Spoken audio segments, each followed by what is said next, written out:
कधी तुमच्या लक्षात आलं आहे का की दोन लोक बाहेरून अगदी सारखीच आयुष्य जगत असतात, पण त्यांची आयुष्याची दिशा पूर्णपणे वेगळी असते. तोच शहर, तोच वातावरण, तीच शिक्षण पद्धती, त्याच अडचणी.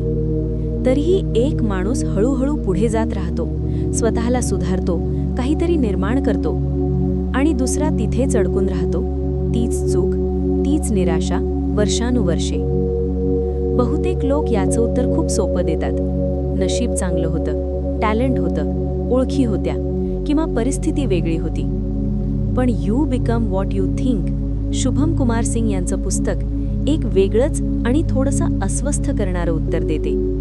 पुस्तक सांगतं की फरक बाहेर नाही, दुनियेत नाही. फरक त्या ठिकाणी आहे जिथे बहुतेक लोक कधी पाहतही नाहीत, आपल्या मनात. हे पुस्तक ओरडत नाही, हे तुम्हाला दोष देत नाही, हे कोणतीही टोकाची विचारधारा विकत नाही. पण जर तुम्ही खरंच समजून घेतलं की हे काय सांगतंय, तर हे हळूहळू तुमची संपूर्ण विचारसरणी बदलायला लावतं. या पुस्तकाचा मुख्य विचार खूप साधा आहे. तुम्ही जसं विचार करता तसं तुम्ही होता. ही काही जादूची गोष्ट नाही, फक्त विचार करा आणि सगळं मिळेल असंही नाही. ही पूर्णपणे प्रॅक्टिकल गोष्ट आहे. पुस्तक सांगतं की आयुष्यात जो काही परिणाम मिळतो तो एका साखळीचा शेवट असतो. सुरुवातीला एक विचार येतो, त्या विचारातून भावना तयार होते, त्या भावनेमुळे कृती बदलते, ती कृती सवय बनते, आणि त्या सवयीमुळे आयुष्याचा परिणाम तयार होतो. या साखळीत काहीही टाळता येत नाही. पण बहुतेक लोक फक्त शेवट पाहतात आणि मग गोंधळतात. माझं आयुष्य असंच का आहे? मी पुढे का जाऊ शकत नाही? सगळं करूनही काही का बदलत नाही? पुस्तक शांतपणे सांगतं, मागे बघा. ज्या विचारातून हे सगळं सुरू झालं तो विचार बघा.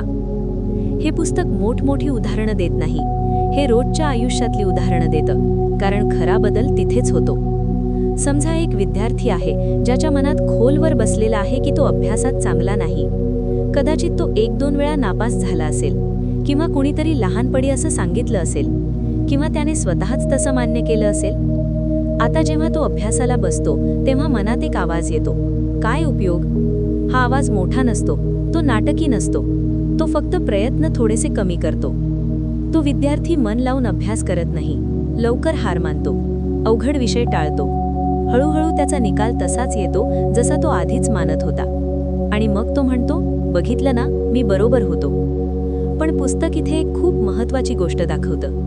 तो बरोबर नव्हता, तो फक्त आपल्या विचारांशी प्रामाणिक होता. याचा उलट एक दुसरा विद्यार्थी असा विचार करतो, सध्या अवघड आहे पण मी सुधारू शकतो. हा विचार अहंकाराचा नाही, तो फक्त ओपननेस आहे. या विचारामुळे भीती थोडी कमी होते, संयम वाढतो, आणि प्रयत्न वाढतात. तो लगेच टॉपर होत नाही, पण तो इतरांपेक्षा थोडा जास्त वेळ टिकतो, आणि तिथेच फरक निर्माण होतो. हे पुस्तक वेगवेगळ्या पद्धतीने पुन्हा पुन्हा हेच सांगतं, जेणेकरून ही गोष्ट मनात पक्की बसावी. तुमचे विचार फक्त आयुष्याचं वर्णन करत नाहीत, ते आयुष्याची रचना करतात. या पुस्तकात नेगेटिव्ह विचारांबद्दल एक खूप मजबूत संदेश आहे. नेगेटिव्ह विचार नेहमी उदास वाटत नाहीत. कधीकधी ते खूप लॉजिक सारखे वाटतात, मी फक्त रिअलिस्टिक आहे. पण पुस्तक सांगतं की हाच सर्वात धोकादायक भाग आहे. नेगेटिव्ह विचार प्रयत्नांना हळूहळू मारतात. समजा एक कर्मचारी असा विचार करतो की तो कितीही चांगलं काम केलं तरी त्याचं कौतुक होणार नाही.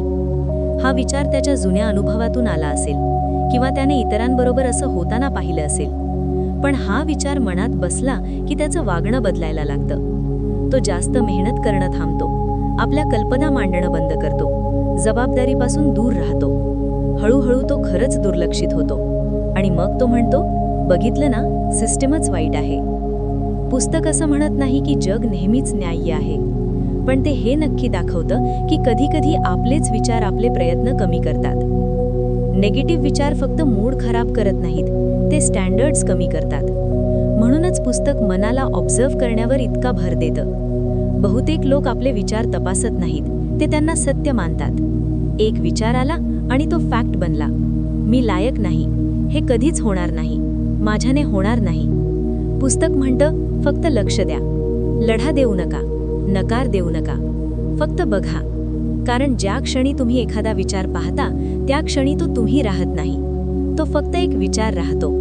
आणि हीच अवेअरनेस तुमची पहिली खरी ताकद असते. अवेअरनेस नसली की तुम्ही ऑटो पायलटवर आयुष्य जगता. भूतकाळ तुमचं वर्तमान चालवत असतो.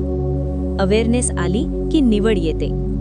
हे पुस्तक जबाबदारीचीही गोष्ट करतं, पण खूप कडकपणे नाही. हे असं म्हणत नाही की सगळंच तुमची चूक आहे. हे म्हणतं की तुमचं आतलं जग तुमची जबाबदारी आहे.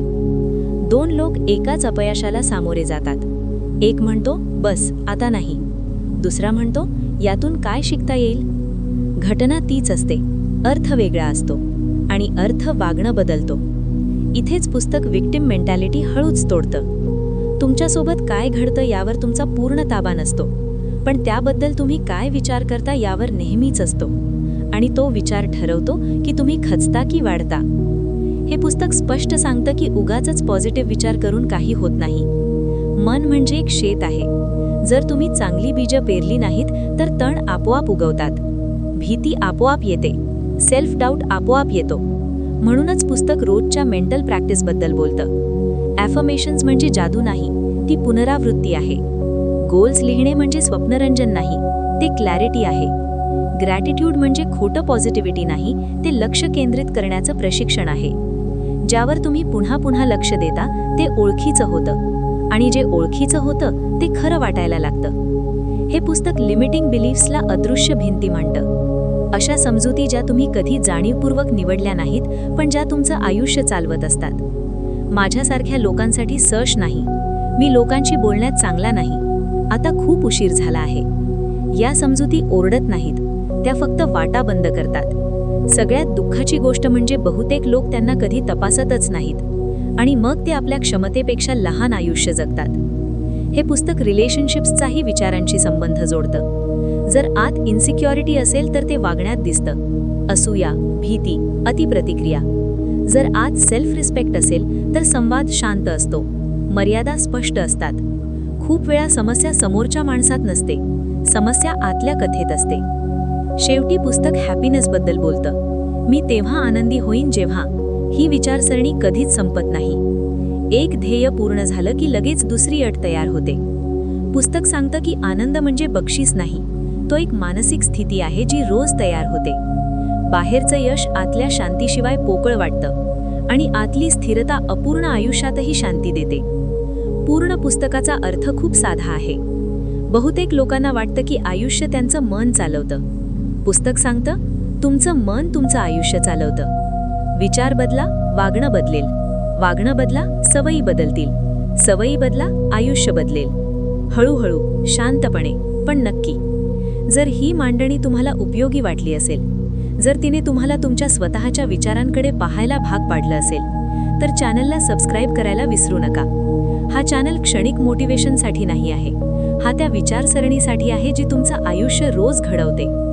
व्हिडिओ आवडला असेल तर लाईक करा, आणि कॉमेंट्समध्ये प्रामाणिकपणे विचार करून हवं असल्यास लिहा, कोणता विचार तुम्हाला मागे भरून ठेवतोय. पाहिल्याबद्दल धन्यवाद. आणि लक्षात ठेवा, तुम्ही जे हवं आहे ते होत नाही, तुम्ही जे इच्छा करता ते होत नाही, तुम्ही तेच होता जे तुम्ही विचार करता.